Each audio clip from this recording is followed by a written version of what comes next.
नमस्कार and welcome you to Worldopedia. Now दोस्तों, Indian economy के लिए एक बहुत ही इंपॉर्टेंट भविष्यवाणी निकल के आ रही है और वो भी किसी ऐसे वैसे नहीं बल्कि गोल्डमैन सैक्स, जो कि एक बहुत ही बड़ी यूएसए की इन्वेस्टमेंट फर्म है, जो कि लोगों को बताती है, कंपनीज को बताती है बड़े बड़े कि कहाँ पे इन्वेस्ट करना चाहिए, कौन से कंट्री का फ्यूचर क्या है। ये लोग जीडीपी ग्रोथ भी कैलकुलेट करते हैं। तो ये बहुत ही इंपॉर्टेंट और बड़ी फर्म है।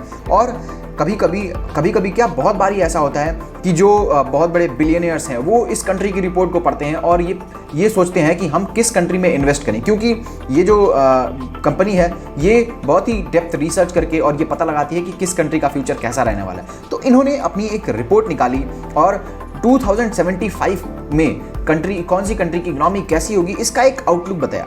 और उसमें इन्होंने बताया कि जो 2075 है उसमें जो इंडिया की इकोनॉमी है वो सेकंड रैंक पर पहुंच जाएगी। उससे ऊपर सिर्फ चाइना होगा और चाइना और इंडिया की इकोनॉमी में भी बहुत ज़्यादा फर्क नहीं होगा। नाउ यूएस को भी बीट कर देगी इंडिया की इकोनॉमी 2075 तक, ऐसा इनका कहना है। और ये देख सकते हैं आप कि जो चाइना है उसकी जो जीडीपी है वो $57 ट्रिलियन और इंडिया की 52.5, यूएसए की जस्ट उससे नीचे 51 पॉइंट समथिंग ट्रिलियन डॉलर्स की होगी। और जो जापान है वो 7 ट्रिलियन डॉलर्स के आसपास होगा, जबकि जो यूरोजोन है यानी कि यूरोपियन यूनियन वो 31 पॉइंट समथिंग ट्रिलियन डॉलर्स होगा। नाउ इंडिया में जैसे जैसे टेक और इन्वेस्टमेंट बढ़ती जा रही है, ये एक मेजर कारण है कि इंडिया की जो जीडीपी है वो ग्रो करती रहेगी। और जो हमारे पास पॉपुलेशन की जो एक बेनिफिट है वो तो है ही ना। बहुत ही डिटेल्ड रिपोर्ट इन्होंने निकाली और ये देख सकते हैं आप, गोल्डमैन सैक्स की जो है ऑफिशियल वेबसाइट है, इन्होंने एक बहुत ही डिटेल में इसमें बता रखा है कि इंडिया जो है वो कैसे 2075 में जो है सब सेकेंड बिगेस्ट इकोनॉमी बन जाएगा। बहुत ही सुंदर से एक ग्राफ बनाया इन्होंने,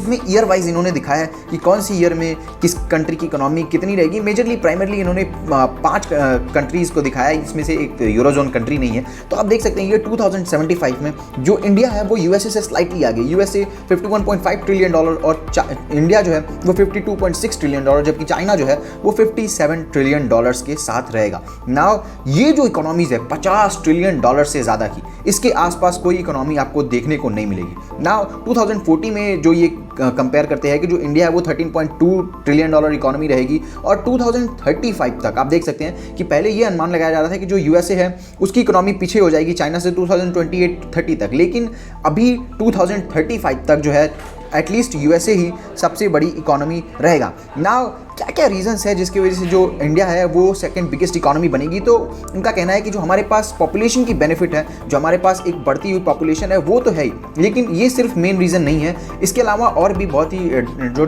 ग्रोथ ड्राइविंग फैक्टर्स हैं और उनमें से जो हमारी कंट्री में टेक्नोलॉजी में इन्वेस्टमेंट हो रहा है और जो इंफ्रास्ट्रक्चर डेवलपमेंट में इन्वेस्टमेंट हो रहा है वो एक बड़ा रीज़न है कि हमारी जो कंट्री है वो जो सेकेंड लार्जेस्ट इकोनॉमी बन जाएगी। इसके साथ साथ जो हमारे पास डेमोग्राफिक का एडवांटेज है, जो हमारे पास डिपेंडेंसी रेशियो है वो सबसे कम है। डिपेंडेंसी रेशियो मतलब कि कितनी पॉपुलेशन जो आपकी है वो किसी पे डिपेंड करती है, यानी कि मतलब कितने लोग ऐसे हैं जो काम कर सकते हैं और कितने लोग ऐसे हैं जो किसी पे डिपेंड रहेंगे। तो उसमें इंडिया जो है वन ऑफ द लोवेस्ट रहने वाला है, क्योंकि हमारी जो पॉपुलेशन ग्रोथ है वो एटलीस्ट अभी 2050 तक होने वाली है। और बताया जा रहा है कि जो पीक है उस पर जो इंडिया की पॉपुलेशन होगी वो 1.6 बिलियन पहुंच जाएगी और उसके बाद फिर इंडिया की पॉपुलेशन डिक्लाइन होगी। तो हमारे पास पॉपुलेशन की बेनिफिट तो है ही, जो है डेमोग्राफिक्स की बेनिफिट तो है ही, लेकिन इसके साथ साथ कुछ चैलेंजेस भी बताए उन्होंने, जैसे कि जो लेबर फोर्स है उसमें कमी आ रही है और जैसे जैसे टेक्नोलॉजी बढ़ती जा रही है तो क्या हम इस लेबर को यूटिलाइज भी कर पाएंगे। साथ ही साथ जो ग्रीन ट्रांजिशन इंडिया कर रहा है उससे बहुत ही ज़्यादा जॉब्स जनरेट होंगी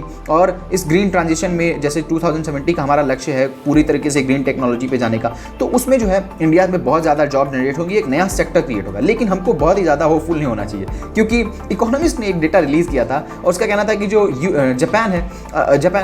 पाकिस्तान है, पाकिस्तान जो है वो वर्ल्ड की 6th लार्जेस्ट इकोनॉमी बन जाएगा 2075 तक विद 12.5 ट्रिलियन डॉलर्स और उनकी 12.7 ट्रिलियन डॉलर्स, उनकी जीडीपी पर कैपिटा भी $27,000 हो जाएगी। लेकिन फिलहाल पाकिस्तान की आर्थिक स्थिति देखकर तो ऐसा नहीं लगता है। तो हमारा भविष्य उज्जवल है, लेकिन इसके लिए हमको निरंतर मेहनत करते रहना पड़ेगा और हमें बस ऐसे चने के झाड़ पे नहीं चढ़ जाना है, बल्कि पूरी तरीके से मेहनत करते रहना पड़ेगा। नाउ अभी तो जो इंडिया की ट्रेजेक्ट्री है वो बहुत ही अच्छी है, हमारा जो ग्रोथ रेट है वो भी बहुत अच्छा है और इंडिया फिलहाल 5th लार्जेस्ट इकोनॉमी बन गया है। 2022 में हमने 3.5 ट्रिलियन डॉलर्स का जो मार्क है वो पार कर लिया था और आने वाले 50 साल में 3.5 ट्रिलियन डॉलर से सोचिए कि हम पहुंच जाएंगे 52.7 ट्रिलियन डॉलर्स पे। ना फिलहाल जो है इंडिया वर्ल्ड की फास्टेस्ट ग्रोइंग इकोनॉमी है, पिछले 2 साल से है और उम्मीद करते हैं कि आगे भी फास्टेस्ट ग्रोइंग इकोनॉमी बनी रहेगी और यही प्रेडिक्शन भी है। ना ये जो अच्छी खबर सुन के आपको कैसा लगा और क्या कहना है आपका, कमेंट करके बताइएगा। हमारे चैनल को सब्सक्राइब करना मत भूलिएगा। मिलते हैं हम आपसे अगली वीडियो में, तब तक के लिए जय हिंद,